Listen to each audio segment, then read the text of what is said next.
नमस्कार, स्वागत है आपका। मैं हूं आपके साथ प्रशिता शर्मा और आप देख रहे हैं ID24 का सोशल मीडिया स्पेशल सेगमेंट।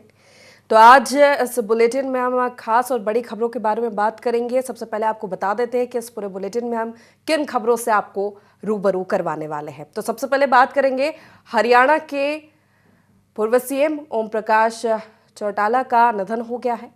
इसके बाद हम बात करने वाले विपक्ष के हंगामे के बाद लोकसभा की कार्यवाही अनिश्चित काल के लिए स्थगित कर दी गई है। कल जिस तरह से अंबेडकर को लेकर हंगामा हुआ सदन के बाहर, और अब लोकसभा राज्यसभा की कार्यवाही अनिश्चितकाल के लिए स्थगित हो गई है। वहीं मध्य प्रदेश विधानसभा के शीतकालीन सत्र की बात करेंगे तो वो भी अनिश्चितकाल के लिए कार्यवाही स्थगित कर दी गई है। छत्तीसगढ़ विधानसभा के शीतकालीन सत्र के आखिरी दिन कानून व्यवस्था को लेकर जमकर सदन के अंदर हंगामा हुआ।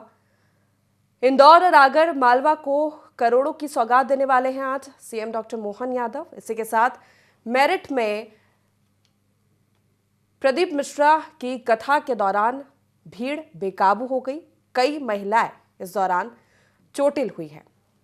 अगली खबर की बात करेंगे। भोपाल के मेंडोरी के जंगल में आयकर विभाग ने बड़ी कार्रवाई की है। जंगल से 52 किलो सोना टीम ने जब्त किया है। जयपुर में LPG टैंकर फटने से भीषण हादसा हुआ। 8 लोग जिंदा जल गए। आग इतनी भयावह थी कि आसमान में उड़ रहे पक्षी भी जल गए थे। अगली खबर, सपा सांसद जियाउर बकर रहमान के खिलाफ प्रशासन ने एक्शन लिया है। अतिक्रमण पर बुलडोजर चलाया गया है। दिल्ली में बन रहा उत्तराखंड निवास, आमजनों को भी ठहरने की सुविधा इस निवास में दी जाए। ये तमाम बड़ी खबरें हैं जिन पर आज हम बात करने वाले हैं। सबसे पहले शुरुआत करेंगे शीतकालीन सत्र के आखिरी दिन से। संसद के शीतकालीन सत्र का आज आखिरी दिन था, जहां लोकसभा राज्यसभा की कार्यवाही अनिश्चितकाल के लिए स्थगित कर दी गई है। उधर अंबेडकर विवाद पर विपक्ष ने आज फिर संसद के बाहर प्रदर्शन किया। विपक्षी सांसदों ने विजय चौक से संसद भवन तक मार्च निकाला। प्रियंका गांधी इसमें शामिल हुई। राहुल गांधी आज नजर नहीं आए। राहुल गांधी के खिलाफ 19 दिसंबर को FIR हुई थी। दरअसल मकर गेट पर पक्ष और विपक्ष के सांसदों के बीच धक्का मुक्की हो गई थी, जिसमें ओडिशा के बालासोर से सांसद प्रताप सारंगी और फर्रुखाबाद से भाजपा सांसद मुकेश राजपूत चोटिल हो गए। दोनों नेताओं के सिर में चोट लगी, जिसके बाद उन्हें भर्ती कराया गया। दोनों सांसदों ने कांग्रेस नेता राहुल गांधी पर धक्का देने का आरोप लगाया था। बीजेपी ने राहुल के खिलाफ हत्या की कोशिश की, धक्का देने के आरोप समेत BNS की 7 धाराओं में पुलिस को शिकायत दी थी। हालांकि पुलिस ने धारा 109 यानी कि हत्या की कोशिश हटाकर सिर्फ 6 धाराओं में FIR दर्ज की। कार्यवाही के दौरान लोकसभा स्पीकर बोले, गेट पर प्रदर्शन ना करें, सदन की गरिमा बनाए रखें। लोकसभा में सुबह 11 बजे कार्यवाही शुरू होते ही स्पीकर ओम बिरला ने कहा कि संसद गेट पर प्रदर्शन करना सही नहीं है। इसके बाद लोकसभा की कार्यवाही अनिश्चितकाल के लिए स्थगित कर दी गई।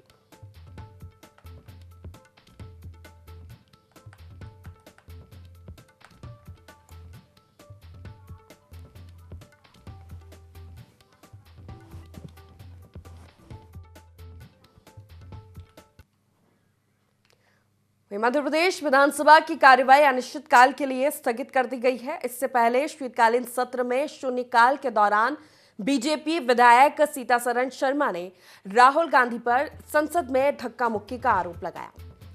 इस पर कांग्रेस ने कहा, जो व्यक्ति सदन का सदस्य नहीं है उसका मामला यहां कैसे उठाया जा रहा है। राहुल गांधी को बदनाम किया जा रहा है, लेकिन बीजेपी नेताओं ने अंबेडकर जी का जो अपमान किया उस पर सरकार मौन है। कांग्रेस के विधायकों ने सदन में नीले गमछे लहराए हैं।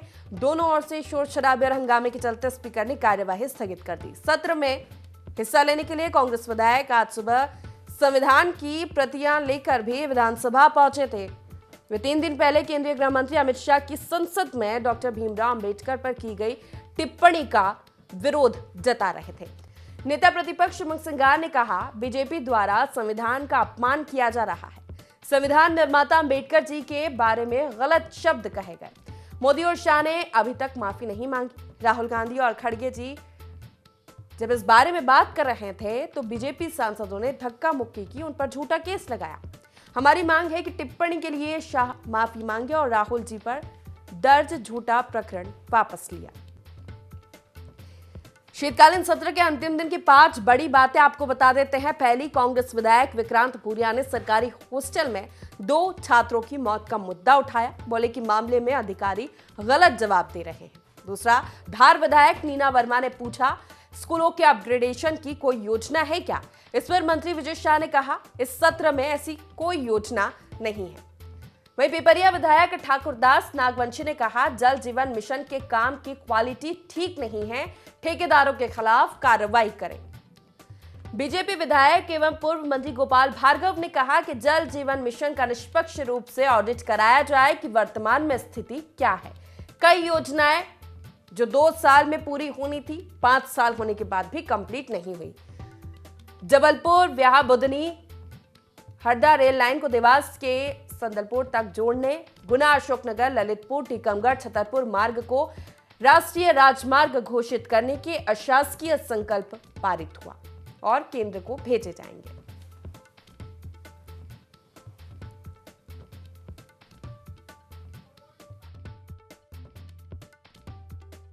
पार्टी के द्वारा संविधान का अपमान किया जा रहा है। मोदी और अमित शाह ने अभी तक कोई माफी नहीं मांगी। दलित समाज का पूरा अपमान हुआ है। जब हमारे कांग्रेस पार्टी के नेता राहुल गांधी उनके नेतृत्व में अंबेडकर के लिए जब खड़गे जी जब बात कर रहे थे तो जानबूझकर भारतीय जनता पार्टी के सांसदों ने धक्का मुक्की करी। झूठे केस राहुल गांधी जी पे लगाया 307 का। भारतीय जनता पार्टी संविधान को बदलना चाहती है। अमित शाह से चाहेंगे कि तत्काल माफी मांगे और राहुल गांधी पर झूठा प्रकरण से वापस लिए। चलिए आगे बढ़ेंगे और बात करेंगे हरियाणा के पूर्व मुख्यमंत्री और इनेलो सुप्रीमो ओम प्रकाश चौटाला का निधन हो गया है। वे 89 साल के थे। शुक्रवार को वे गुरुग्राम में अपने घर पर थे जब उन्हें दिल का दौरा पड़ा, जिसके बाद 11:30 बजे उन्हें गुरुग्राम के मेदांता अस्पताल में लाया गया। करीब आधे घंटे बाद दोपहर 12 बजे उन्होंने अंतिम सांस ली। वे हार्ट और डायबिटीज समेत कई बीमारियों से ग्रस्त थे। उनका पहले से ही गुरुग्राम के मेदांता और RML अस्पताल में इलाज चल रहा था। पीएम नरेंद्र मोदी, कांग्रेस अध्यक्ष मल्लिकार्जुन खड़गे, सीएम नायब सैनी समेत बड़े नेताओं ने उनके निधन पर शोक जताया है। ओपी चौटाला पूर्व उप प्रधानमंत्री चौधरी देवीलाल के 5 संतानों में सबसे बड़े थे। उनका जन्म 1 जनवरी 1935 को हुआ। वे 5 बार हरियाणा के मुख्यमंत्री रहे। हालांकि उनका कार्यकाल बहुत कम ही 5 साल का रहा। शुरुआती शिक्षा के बाद ही चौटाला ने अपनी पढ़ाई छोड़ दी थी और जब शिक्षक भर्ती घोटाले के दौरान वो तिहाड़ जेल में थे, बंद थे, तब उन्होंने 10वीं और 12वीं की परीक्षा पास की थी। तो 5 बार सीएम रहे हैं। पहली बार सीएम बनने की कहानी भी उनकी दिलचस्प रही है। जब देवीलाल को डिप्टी प्राइम मिनिस्टर की शपथ लेनी थी, उसी दिन उन्होंने लोकदल के विधायकों की बैठक ली दिल्ली में और यह ऐलान किया कि ओम प्रकाश चौटाला हरियाणा के मुख्यमंत्री बनेंगे। लेकिन तब वो विधायक नहीं थे, मुख्यमंत्री थे, तो 6 महीने के अंदर उन्हें विधायक बनना था। देवीलाल ने अपनी परंपरागत सीट से उन्हें चुनाव लड़ाया तो वोटिंग के दौरान खूब हिंसा भड़की, चुनाव प्रभावित हुआ, बूथ कैप्चरिंग हुई। उस सीट पर इसी चुनाव को लेकर 3 बार वोटिंग हुई, लेकिन तीनों बार हुई वोटिंग में खूब हिंसा हुई।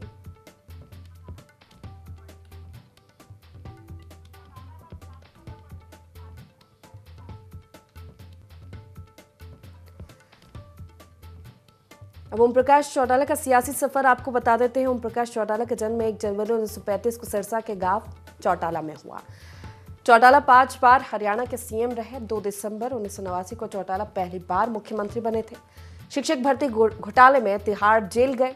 86 साल की उम्र में यहीं से 10वीं 12वीं की परीक्षा पास उन्होंने की। 2 दिसंबर 1989 को चौटाला पहली बार मुख्यमंत्री बने थे। 22 मई 1990 तक इस पद पर रहे। 12 जुलाई 1990 को चौटाला ने दूसरी बार मुख्यमंत्री पद को शपथ ली। तब तत्कालीन मुख्यमंत्री बनारसी दास गुप्ता को 2 माह में ही पद से उन्होंने हटा दिया था। हालांकि चौटाला को 5 दिन बाद ही पद से त्यागपत्र देना पड़ा। उसका कारण था महम कांड। जो हिंसा भड़की थी उसकी आंच कम नहीं हुई थी और प्रधानमंत्री चाहते थे कि जब तक केस चल रहा है चौटाला सीएम ना बने। 22 अप्रैल 1991 को तीसरी बार चौटाला ने सीएम पद संभाला, लेकिन 2 हफ्ते बाद ही केंद्र सरकार ने प्रदेश में राष्ट्रपति शासन लगा दिया और उन्हें फिर इस्तीफा देना पड़ा।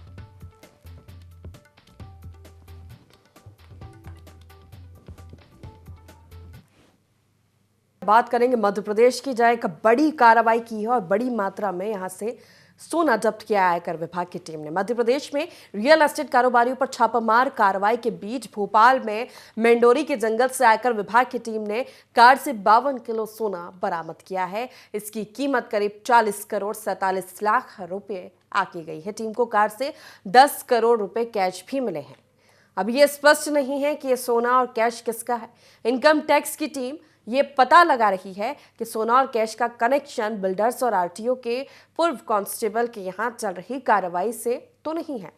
कार पर आरटीओ लिखा है और पुलिस का लोगो लगा है। आयकर विभाग के सूत्रों के मुताबिक सूचना मिली थी कि जंगल में एक कार में कैश है जिसे कहीं ले जाया जा रहा है। इसके बाद टीम गुरुवार की रात करीब 2 बजे मेंडोरी पहुंची। जंगल में इनोवा कार के पास पहले से करीब 100 पुलिसकर्मी और 30 गाड़ियां थी और ये कार्रवाई की गई तो 52 किलो सोना रात 2 बजे आयकर विभाग ने जब्त किया है। 40 करोड़ 47 लाख का ये बताया जा रहा है। चेतन गौर के नाम पर ये गाड़ी रजिस्टर्ड है। MP 07BA 0050 गाड़ी का नंबर है जिस गाड़ी से सोना मिला है। आपको बता दें इंदौर और भोपाल के 51 ठिकानों पर छापेमारी की है। जिस कार से सोना मिला उस पर आरटीओ लिखा है। कई तरह के अंदेशा लगाया जा रहा है। कहां से आया इतना सोना, ये बड़ा सवाल है। आयकर विभाग ने जो सोना जब्त किया है रियल एस्टेट कारोबारियों का हो सकता है, ये भी अंदेशा लगाया जा रहा है। इसी के साथ कई पूर्व बड़े अधिकारियों के संबंध इससे होने की संभावनाएं हैं। कई राजनेताओं का, और लगातार पिछले दिनों से ही रियल एस्टेट कारोबारियों बिल्डर्स पर ये कार्रवाई की जा रही है और एक अब बड़ी मात्रा में ये सोना और कैश मिलना कई तरह के सवाल खड़े कर रहा है। तो एक बड़ी कार्रवाई आयकर विभाग ने की है।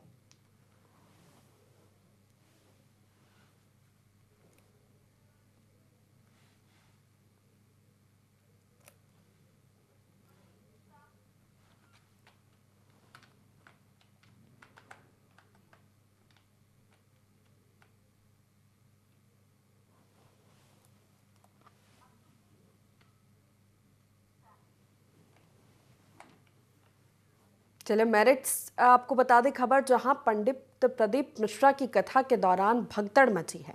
हादसे में कई महिलाओं के दबने की खबर है। जानकारी के अनुसार चल रही शिव महापुराण कथा के दौरान भीड़ बेकाबू हो गई, जिसमें कई महिलाओं और बुजुर्गों के दबने की खबर सामने आई है। साथ ही 4 महिलाएं गंभीर रूप से घायल हो गई है। कथा में करीब 2 लाख लोगों के शामिल होने का दावा किया जा रहा है।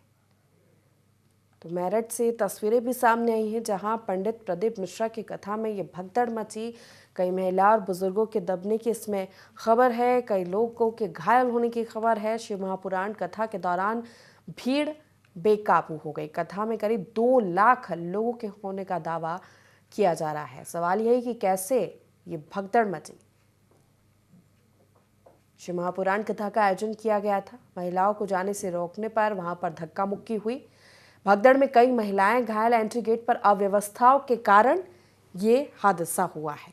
तो अव्यवस्थाएं थी इस कथा के दौरान, जिसके चलते भीड़ बेकाबू हुई, धक्का मुक्की हुई। कई महिलाएं बुजुर्गों के दबने की खबर भी है।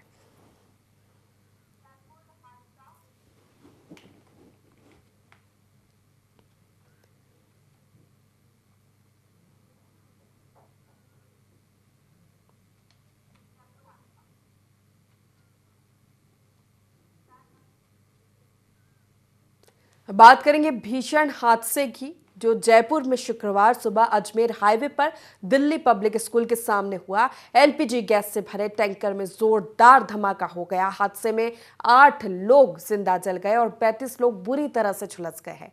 गैस टैंकर को एक ट्रक ने टक्कर मारी थी। इससे टैंकर से गैस का रिसाव हुआ, जो 200 मीटर तक फैला। एलपीजी गैस टैंकर ब्लास्ट में 34 पैसेंजर्स से भरी स्लीपर बस भी जल गई। इसमें सवार 34 पैसेंजर्स में से 20 झुलसे हैं, तो वहीं 14 पैसेंजर्स और ड्राइवर कंडक्टर लापता हैं। बता दें कि टैंकर फटने के बाद लगी आग की लपटें इतनी ऊंची थी कि कई पक्षी तक जल गए। बस और ट्रक के साथ हाईवे पर कई गाड़ियां भी आग की चपेट में आईं। आग की तपिश से एक बाइक सवार का हेलमेट उसके चेहरे से चिपक गया और उसकी आंखें जल गई। तो ये भीषण और दर्दनाक हादसे की तस्वीरें आपको दिखा रहे हैं, जो जयपुर में हुआ। एलपीजी के टैंकर में ये धमाका, ये ब्लास्ट, जिसके फटने से भीषण हादसा, 8 लोग जिंदा जल गए, कई लोग बुरी तरह झुलसे हैं। आसपास खड़ी गाड़ियां भी आग की चपेट में आ गई। पूरी बस आग के हवाले हो गई। 200 मीटर का इलाका आग का गोला बन गया। गैस टैंकर को ट्रक की टक्कर के बाद यह हादसा हुआ है। एक बस भी इसकी चपेट में आई, जिसमें 14 पैसेंजर्स और ड्राइवर कंडक्टर लापता है।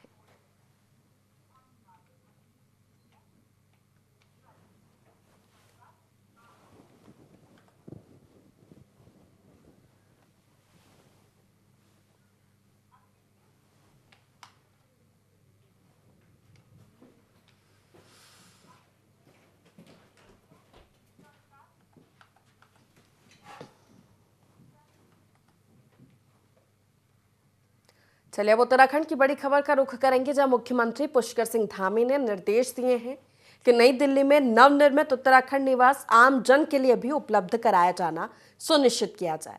साथ ही उत्तराखंड निवास में कक्ष आरक्षण के लिए जारी शासनादेश को तत्काल संशोधित किया जाए। इसको लेकर भाजपा प्रदेश प्रवक्ता कमलेश रमन ने कहा कि दिल्ली में बने उत्तराखंड निवास में विधायक, मंत्री के साथ ही आम जनमानस को रुकने के लिए मुख्यमंत्री का ये फैसला सराहनीय है। उन्होंने कहा कि उत्तराखंड से दिल्ली जाने वाले किसी भी व्यक्ति को रुकने की कोई दिक्कत आती है तो वो दिल्ली स्थित उत्तराखंड निवास में रुक सकता है। तो उत्तराखंड के निवासियों के लिए ये अच्छी खबर है। अगर वो दिल्ली जा रहे हैं, ठहरने की सुविधा होनी चाहिए।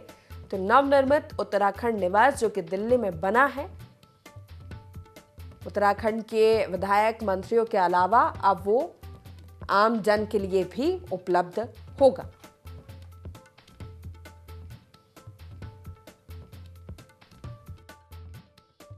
देखिए, बहुत ही ऐतिहासिक निर्णय लेने का काम माननीय पुष्कर सिंह धामी जी ने किया है और उत्तराखंड निवास जो दिल्ली में बना है, बहुत ही ऐतिहासिक वहाँ पर निर्माण हुआ है और वहाँ विधायक, मंत्रियों के अलावा अगर जनमानस को भी वहाँ रुकने के लिए, वहाँ पर उसे आवास देने के लिए अगर मुख्यमंत्री जी का आदेश हुआ है, तो मैं समझती हूँ कि ये बहुत ही बेहतर हुआ कि उत्तराखंड से कोई भी व्यक्ति अगर अपने किसी काम से दिल्ली अगर जाता है और वहाँ उसे रहने की कोई दिक्कत या परेशानी होती है, तो उत्तराखंड निवास में अगर उसे स्थान प्राप्त होता है या मिलता है, तो ये बहुत ही एक अच्छा फैसला हुआ, जिसमें कि यहाँ के जाने वाले लोग भी वहाँ पर उत्तराखंड का जो हमारा वो भवन बना है, जो ऐतिहासिक भवन है, जो उत्तराखंड की धरोहर है, उसमें रह करके वो भी आनंद ले सकते हैं। तो मुझे लगता है कि पुष्कर सिंह धामी जी ने ये बहुत ही बेहतर निर्णय लेने का काम।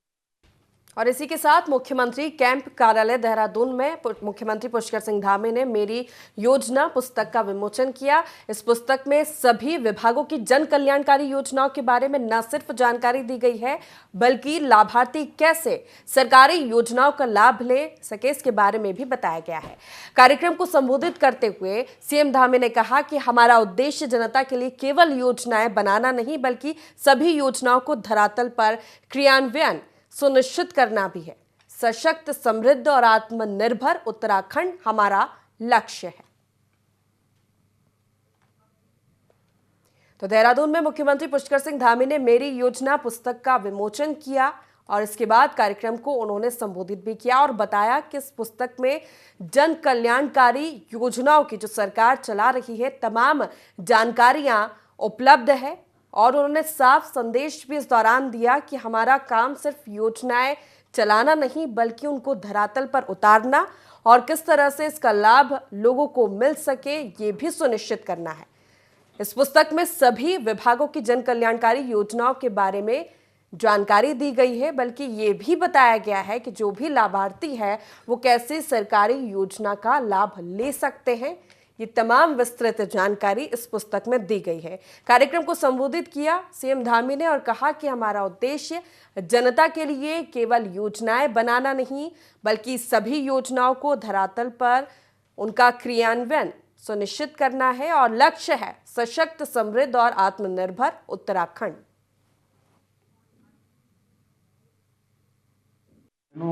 हमारी सरकार का उद्देश्य केवल योजनाएं बनाना नहीं है, बल्कि सभी योजनाओं को बनाना भी है और बनाने के साथ धरातल पर उनका क्रियान्वयन करना भी है।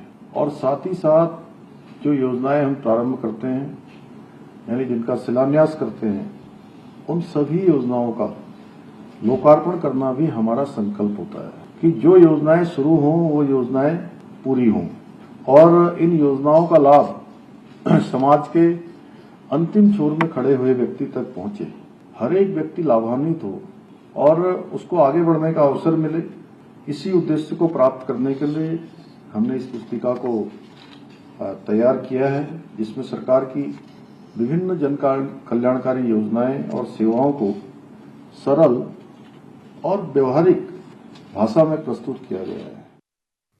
अब ये खबर क्रिकेट प्रेमियों के लिए। पाकिस्तान ने 3 मैचों की वनडे सीरीज के दूसरे मैच में साउथ अफ्रीका को 81 रनों से हराया है। पाकिस्तान ने 3 टेस्ट मैचों की सीरीज में 2-0 की बढ़त बनाने के साथ ही सीरीज पर भी कब्जा जमा लिया है। साउथ अफ्रीका के केपटाउन में खेले गए मुकाबले में पाकिस्तान ने पहले खेलते हुए 49 ओवर 5 बॉल में 329 रन बनाए, लेकिन इसके जवाब में मेजबान साउथ अफ्रीका 43 ओवर 1 बॉल में महज 248 रन ही बना सका। तो वहीं अर्धशतक लगाने वाले कामरान गुलाम को प्लेयर ऑफ द मैच चुना गया। कामरान बाबर रिजवान ने शानदार प्रदर्शन करते हुए अर्धशतक लगाए। इससे पहले पाकिस्तान ने इस मैच में पहले बल्लेबाजी की और कामरान गुलाम ने 30 पारी खेली। उन्होंने पहले 25 गेंदों पर अर्धशतक पूरा किया और फिर 32 गेंदों पर 5 छक्के और 4 चौकों की मदद से 63 रन बनाए। साउथ अफ्रीका के लिए तेज गेंदबाज क्वेना मफाका ने सबसे ज्यादा 4 विकेट झटके, जबकि टीम के ऑलराउंडर मार्को यानसेन को 3 सफलता मिली। पाकिस्तान ने साउथ अफ्रीका को 81 रनों से हराया है। पाकिस्तान ने सीरीज में 2-0 की बढ़त बनाई और सीरीज पर अपना कब्जा जमाया। 3 टेस्ट मैचों की सीरीज में यह बढ़त कामरान बाबर रिजवान ने अर्धशतक जड़े। कामरान गुलाम को प्लेयर ऑफ द मैच चुना गया। तो पाकिस्तान ने 3 मैचों की वनडे सीरीज के दूसरे मैच में साउथ अफ्रीका को 81 रनों से हराया है। पाकिस्तान ने 3 टेस्ट मैचों की सीरीज में 2-0 की बढ़त बनाने के साथ ही सीरीज पर भी अपना कब्जा जमा लिया है। तो इसी के साथ सोशल मीडिया के स्पेशल सेगमेंट में फिलहाल इतना ही। हर छोटी बड़ी खबर के साथ हमारे साथ जुड़े रहिए और देखते रहिए IND24। नमस्कार।